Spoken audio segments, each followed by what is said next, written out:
Most founders think hiring a salesperson creates the whole function. It doesn't. It actually normally exposes whether you actually had one in the first place. Because if you're still unclear on who buys, why they buy, what messaging works, how the sales process should run, or what good actually looks like, your first salesperson inherits every single one of these problems. And then somehow they're expected to fix all of this while creating pipeline and generating revenue. Now that's a pretty rough job to walk into. So before I made my first sales hire, there were 4 things I wanted to check: sell, systemize, staff, and scale. And by the end of this video, I'll give you a really simple way to score whether your business is ready to make your first sales hire, and also where the hire is probably going to inherit some of that risk. Now look, I completely get why founders get here in the first place. You're doing product, you're speaking to customers, you're raising money, you're fixing issues, you're hiring,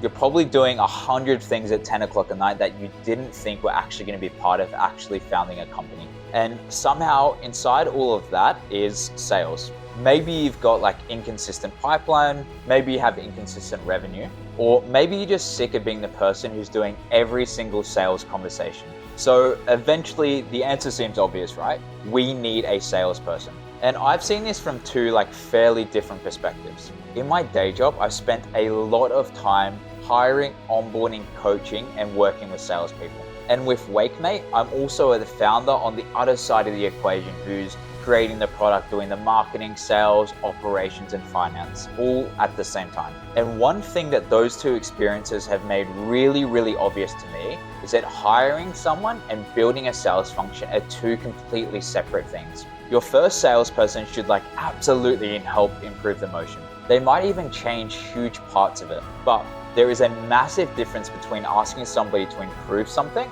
and handing them a completely blank page. So the first part of this is sell. And the question here is really, really simple. Can the founder sell things yet? Not perfectly, not predictably at massive scale, but have you learned enough from commercial conversations that patterns are starting to appear? Who's actually buying? What problem are they trying to solve? Why is that problem important enough that they're willing to spend money on it? What are they doing instead of buying from you?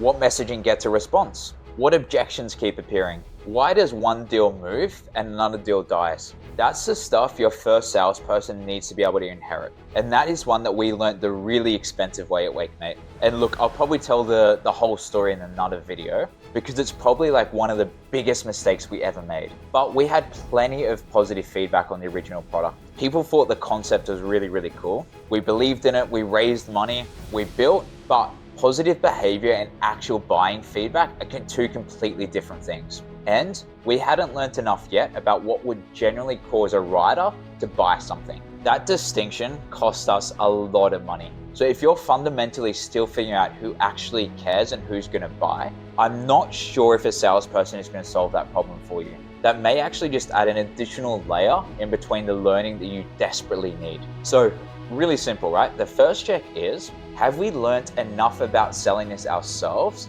that someone else who comes in generally inherits enough learnings to be able to go away and sell this themselves?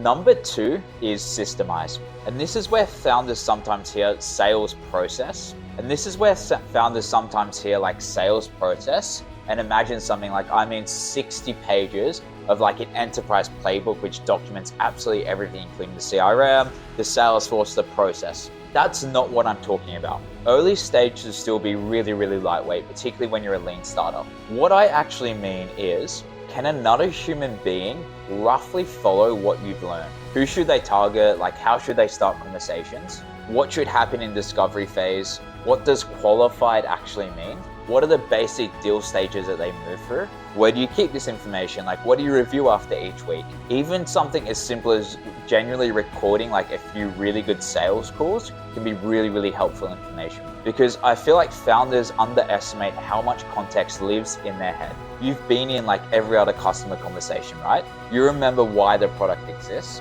You know the weird objection that's going to come up on every third call. You know that type of prospect that always loves feature A and couldn't care about something else. None of that is going to be obvious to the person who starts on Monday. You don't need a finished playbook. You just need to give them somewhere better to begin than at 0. And the test that I would use here is, could someone watch what I do, read what I've documented, and understand the basic path from prospect to customer? If the answer is genuinely no, that's probably something I'd work on before expecting them to be able to reproduce it. The third one is staff. And this sounds obvious, but I think this is where a lot of founders accidentally start with the wrong question. They say, I need a salesperson, right? Okay, like that might be true, but what kind of salesperson do you need? Do you need someone who's really brilliant at generating outbound pipeline? Do you have loads of demand already and need someone to run and close opportunities? Do you need a full cycle seller who can do both? Is this actually more of like a partnerships role? Are the deals complex enough that you genuinely need someone who's maybe a little bit more senior? Or, and this is probably the uncomfortable one, do you actually need the founder still doing more selling? Look, the title shouldn't come first, right? The problem should always come first. What is this person being hired to solve? What do they own? What will success look like after 30 days and 60 and 90? What capabilities matter in your environment? Because someone who's fantastic inside a really mature sales organization might not be the same when they're the first sales hire. And then there's also the assessment as well, right? If the role requires prospecting, I'd want to see them prospect. If it requires discovery, I'd want to see them run a discovery call. If it requires building, I'd want evidence that they've actually operated ambiguity before. Don't ever hire a title, hire for the work that actually needs doing. And last but not least, number 4 is scale. And this is probably the part I'm most opinionated about, because I've seen what happens when salespeople are given proper support and also what happens when they're not, right? Imagine somebody starts on Monday. Who owns their onboarding? What are they expected to achieve by the end of week 1? Can they hear examples of good conversations? Do they know what good outreach looks like? Do they understand your customer beyond just a slide that says ICP? What should they realistically achieve after 30, 60, and 90 days, and even beyond that as well? And once they're live, who's actually coaching them? Not checking their activity, that's completely different. I mean actually coaching them. Listening to calls, looking at deals, understanding why there are gaps in certain conversion and funnel metrics. Like working out whether a problem is the skill, working out whether the problem is skill, messaging, working out whether the problem is skill, targeting, messaging, process, product, or something entirely different, right? That's why I'm always really hesitant when I hear something like, we hired someone 3 months ago and they just didn't work out. Maybe that's true. Sometimes you absolutely did make the wrong hire. Salespeople still have some sort of accountability that they own. They need resilience, judgment, skill, work ethic, coachability. But before I decide that they're solely the problem, I want to know what environment were they actually dropped into. Because a sales hire with no real onboarding or coaching is a very, very expensive experiment. And very obviously right as well. Your first salesperson can't reproduce knowledge that never transferred to them or doesn't exist in their head. So here's the really simple test that I've started putting around all of this. And to be really clear, right, this isn't some scientifically validated startup score. It's a practical way of finding the gaps that exist in your startup right now. Take the 4 areas: sell, systemize, staff, scale, and give each one a score from 0 up to 3.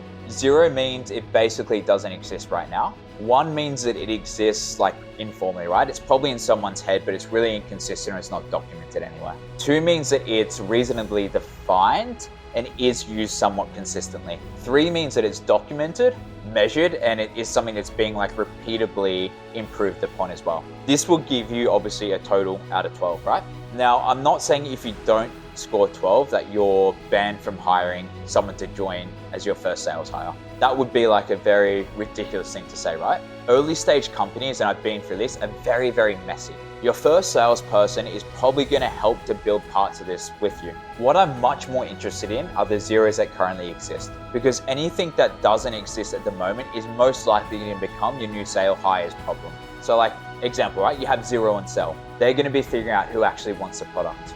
You have 0 on sell. They're going to be the ones inventing how the sales cycle actually works. If you have 0 on staff, you may have hired the wrong role, right? Or you're looking for the wrong thing.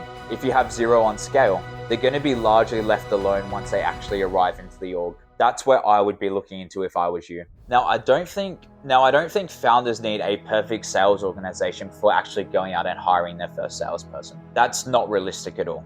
The first person should help to change the motion. They should challenge it as well, right?